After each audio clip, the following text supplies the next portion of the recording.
Welcome back, you guys. I'm back again. Like, are books like these right now outdated? That's the main thing. Like this, like a book like this, How to Win Friends and Influence People. It was published way before I was born. I'm 25 now. So are books like these relevant today? That's what I really want to answer today. These books are nearly over 2 decades old. It's 2017 now. What they were saying that time, is that relevant to today? To today's world, to today's economics, to today's psychology, to the younger people that are growing up. Now, I was a 90s baby. This is like a millennium era. The younger people that are growing up right now, I mean, obviously life has changed a lot since then. But I genuinely believe even books like this today still helps. It shows you how people that time used to deal with situations. There's always stuff that you could always apply to today's world. How many people are really reading this right now? I don't think many people are reading these sort of books. I know this is a really popular book. Everyone tells you to read it. People that are a bit older than us, our older generation, yeah, everyone has read this book. This and Think and Grow Rich. But the younger generation, I don't feel like they're reading books like this. So therefore, in that sort of way, you have some sort of advantage. You can still pick up things from this book. You're reading something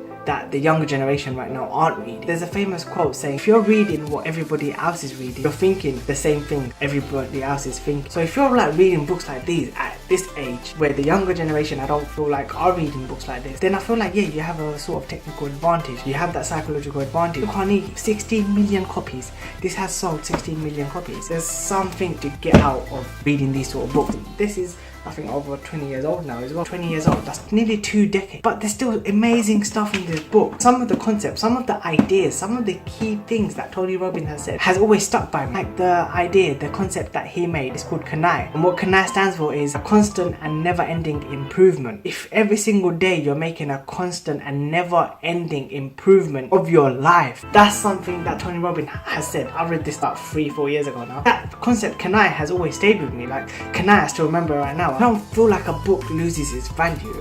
There's always something that you can take out of books, and sometimes you don't have to read a book from the start to the end. You gotta understand, author usually has probably one point, one key idea, one key important fact that he wants to make, that he's got in his head, that he wants to write down. Obviously, he can't go to a publisher, just give them one piece of paper and be like, that's my book. No, I'm not saying all authors, but some authors have one key idea, one key point that they want to make, but then they have to make a whole book, other key ideas and other irrelevant stuff or relevant or whatever, like, you know, around the topic, but they probably have one key idea. So you don't have to read a whole book. Or go through the contents, just read what you think will apply to you. Who says reading a book is reading it from the start to the end? Yeah, probably when you're reading a novel. If you're reading a novel like this, a storybook, you can't just skip and suddenly go into the middle. Then you're going to be completely lost. Here's my marking of How to Win Friends and Influence People. And by the way, no, I haven't read all of this book. Some of the parts I just didn't like. He was talking about the president, America and stuff like that. I'm not a very political person. Some stuff I skipped, but I went to the contents page and I just took what's important out for me. I took the key ideas, understood it, read it. You don't have to read the book from the start to the end. Remember, sometimes authors only have one key point and one key idea,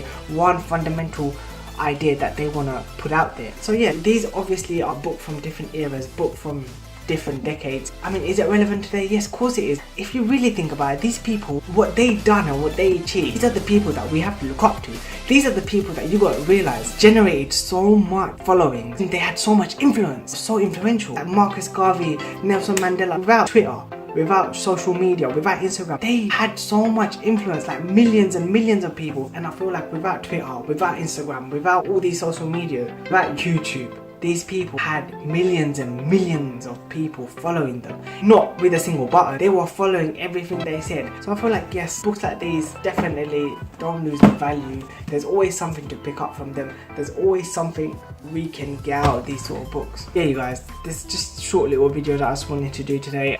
I got more content coming up. Anyway, till then, you guys, stay following, keep up to date. Oh yeah, I never say this. I should make you guys a bit more interactive. Anyway, look, comment. Oh, I'm not gonna get this right, am I? But no, I actually realized that doing videos actually sort of helps me out as well, because I look at my videos and I see what I do and I see how I talk and how I present myself. Like, I fix it more and more and more as I go along. Like from my first videos to now, I'm not saying it's a great improvement, but I know how I was when I first ever done videos, and now I'm doing videos. I feel like there's always, you know, CANI, constant, never-ending improvement. Comment, like and subscribe, you guys. It helps out a lot. Anyway, speak to you guys later. Never gonna give you up. I'm never gonna let you go. Never